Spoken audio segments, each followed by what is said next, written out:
রাজকুমারী, গোলাপ জল এনেছি, পা ধুইয়ে দি। কেন, দুধ নেই বুঝি? মাফ করবেন রাজকুমারী, রাজা মশাই বললেন দুধ খাদ্য দ্রব্য, তা যেন নষ্ট না করি। কি পিতা এই কথা বলেছেন? হ্যাঁ মা, আমিই বলেছি। কেন পিতা? রাজ্যের কত শিশু, অসুস্থ মানুষ দুধের জন্য হাহাকার করে, আর সেই দুধ তুমি পায়ে ঢেলে নষ্ট করবে? কিন্তু তাহলে তো আমার পায়ের পাতা নরম ও সুন্দর হবে না। মা, সৌন্দর্য মানে শুধু বহিরঙ্গ নয়, তাকে অন্তর থেকেও যাপন করতে হয়। যাই হোক, আজ বৈকালে তুমি আমার সঙ্গে রাজসভায় বসবে। না পিতা, দুপুরে খাওয়ার পরে আমার বড় ঘুম পায়। কিন্তু আমার অবর্তমানে তো তোমাকেই এই রাজ্য শাসনের দায়িত্ব নিতে হবে মা। সে আমি পরে কখনো ঠিক বুঝে নেব। বেশ। একই মহারাজ, রাজকুমারী আসেননি? না মন্ত্রী, সে জানালো যে সে এখন ঘুমাবে। কিন্তু রাজকার্য যে তাকে শিখতে হবে। সেটাই তো সমস্যা। যাকগে, রাজকুমারীর জন্য যেসব শিক্ষকের ব্যবস্থা করতে বলেছিলাম তা কি হয়েছে? হ্যাঁ মহারাজ, অর্থনীতির শিক্ষক আজ থেকেই রাজকুমারীকে অর্থবিদ্যা শেখানো শুরু করবেন। বেশ বেশ বেশ।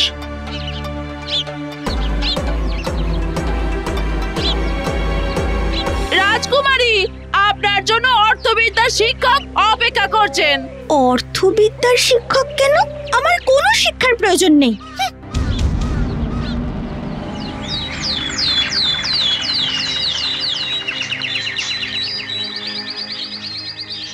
রাজকুমারী, রাজকুমারী, চলুন, শিগগির চলুন। কি হয়েছে মন্ত্রী মশাই?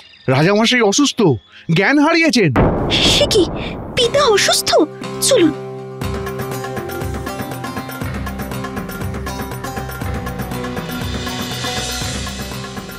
কি হয়েছে পিতা? কি হয়েছে বৈদ্য মশাই? আপনার পিতা এক মহাব্যাধিতে আক্রান্ত। এর ওষুধ পাওয়া যাবে ভিন দেশে, তার মূল্য অনেক। সে কি মন্ত্রী মশাই, যে করেই হোক পিতাকে বাঁচান। আপনি ভিন দেশে যাওয়ার ব্যবস্থা করুন। বেশ, কিন্তু সেক্ষেত্রে রাজ্য সামলানোর দায়িত্ব তো আপনাকে নিতে হবে। বেশ, তাই হবে।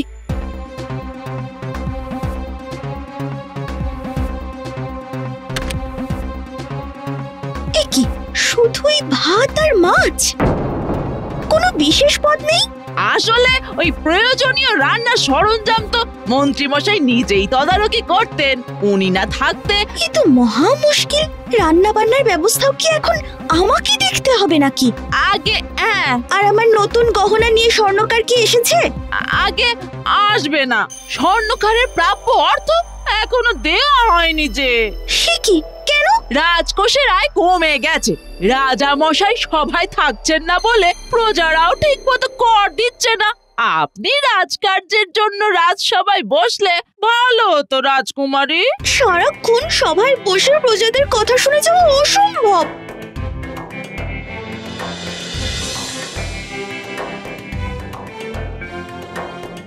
প্রণাম মহারাজ। হ্যাঁ বৈচিক, বলো। আগে মন্ত্রী মশাই জানালেন চিকিৎসার জন্য আরো কিছু অর্থের প্রয়োজন। সে কি, রাজকোষ তো প্রায় শূন্য।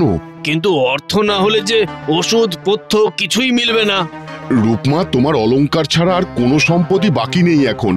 বেশ, কিন্তু এভাবে আর কতদিন চলবে? কই রে, তোরা কোথায় গেলি? আমাকে আজ সাজিয়ে দেবে কে?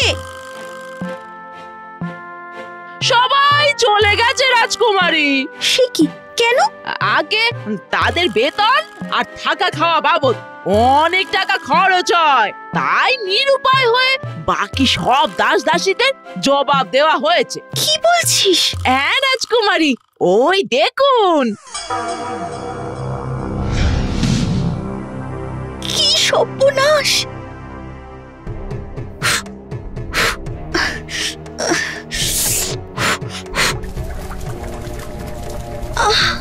চোখ দুটো চলে গেল আমার।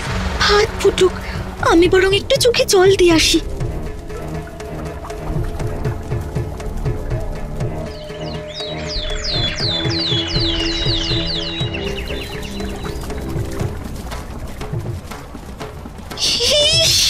ভাতটা নষ্ট হয়ে গেল।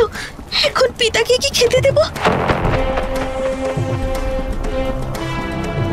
কি হলো রাজকুমারী? কাছে কিছু শিখিনি।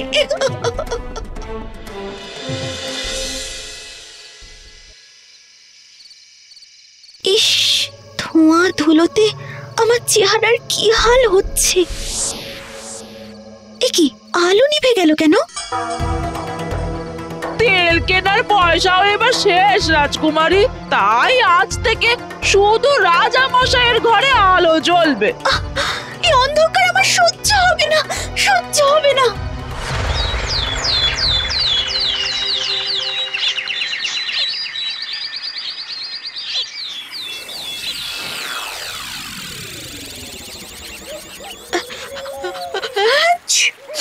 এই জীবন অসহ্য লাগছে। সারা রাজবাড়ি ধুলো আর নোংরায় ভরে গেছে। আমার প্রিয় বাগান আগাছায় ভরে গেছে। একে সুন্দর করতে হলে আবার অনেক পরিশ্রম করতে হবে, কিন্তু এইভাবে থাকতেও তো পারছি না। আর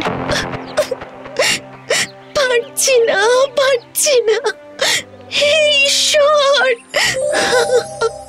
কাঁদছো কেন মেয়ে? কে? আমি ভিন দেশের পরী। তুমি কাঁদছো দেখে আমি এলাম। কি হয়েছে? রাজপ্রাসাদের চারিদিকে আজ দৈন্য, আমিও আর পারছি না। শোনো, কোনো এক পরিশ্রমী মেয়ে এই রাজপ্রাসাদের করুণ অবস্থা পাল্টাতে পারে। পরিশ্রমী মেয়ে? কে সে? এই প্রাসাদে তো দাস দাসী আর কেউই নেই এখন। তবে কি পরি আমার কথা বললো? আমি হাল ফেরানোর উদ্যোগ না নিলে পিতা নিশ্চয়ই বিকল্প ব্যবস্থা করবেন, আর রাজ্য রাজত্ব সব তার হাতে চলে যাবে।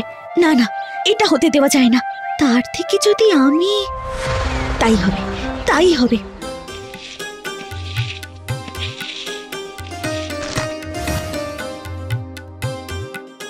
আমি কোটা দিচ্ছি। না না, লাগবে না। আমি আজ খিচুড়ি বানাবো। সবার জন্য পাতার ব্যবস্থা কর। আর রাজপ্রাসাদ পরিষ্কার করতে হবে, বড্ড ধুলো পড়েছে। তুই যা, ঝাড়ু, জল আর কাপড়ের ব্যবস্থা কর। সব আপনি একা করবেন রাজকুমারী? হ্যাঁ, আর দরকারি তো তুই রইলি, তাই না?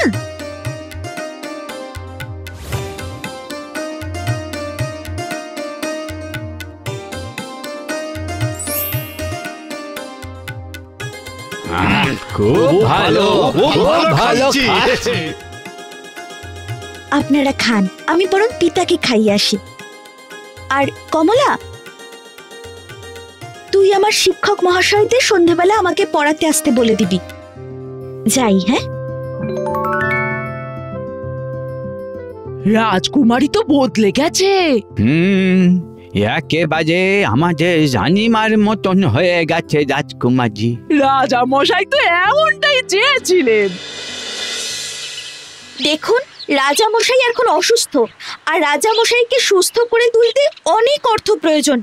আপনারা রাজামশাইয়ের ভরসা, তাই আপনাদের কাছে করজোড়ে প্রার্থনা, রাজ্য ও রাজামশাইকে আপনারা বাঁচান। আপনারা যদি আপনাদের বাকি পড়ে থাকা কর দ্রুত রাজপ্রাসাদে জমা দেন, তাহলে আবার রাজপ্রাসাদ আলোকিত হয়। আমরা করের অর্থ এনেছি। কোষাধ্যক্ষ, আপনি ওনাদের করের হিসেবটা বুঝে নিন।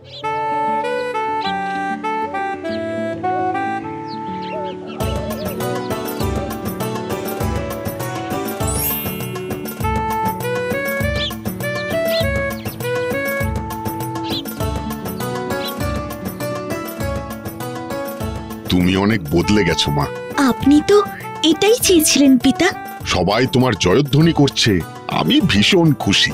এতকাল শুধু বাইরের রূপ নিয়ে গর্ব করতাম, তাতে কোনো আনন্দ ছিল না, কিন্তু আজ আনন্দে মন ভরে গেছে। ঠিক ঠিক, তুমি অন্তর থেকে সুন্দর হয়ে উঠেছো মা। বুঝেছি পিতা, বাইরের নয়, অন্তরের রূপটাই আসল। মহারাজ, এসো মন্ত্রী, এসো। মন্ত্রীমশাই, পিতার ঔষধ এনেছেন? আমার কোনো ঔষধ লাগবে না, আমি সুস্থ। মানে? আমি কখনোই অসুস্থ ছিলাম না মা, সবটা সাজানো ছিল। সে কি? হ্যাঁ রাজকুমারী, রাজামশাইয়ের আদেশেই আমি চাকর বাকর দাস দাসীদের কিছুদিন ছুটিতে পাঠিয়েছিলাম। অসুস্থতা, রাজকোষ শূন্য হওয়া, এ সবই বানানো। তুমি যাতে পরিশ্রমী আর স্বাবলম্বী হও তাই এসব করতে হয়েছে আমাকে। আমি বুঝেছি পিতা, আপনি আমায় ক্ষমা করুন। আমাকেও ক্ষমা করবেন রাজকুমারী, আমিও সবটাই জানতাম। আমিও সবটাই জানতাম, আমাকেও ক্ষমা করবেন রাজকুমারী। ধন্যবাদ বুড়ি, এবারে আমি বুঝেছি আমি সেই পরিশ্রমী মেয়ে। জয় রাজকুমারী, রূপকুমারী জয়! জয় রাজকুমারী, রূপকুমারী জয়!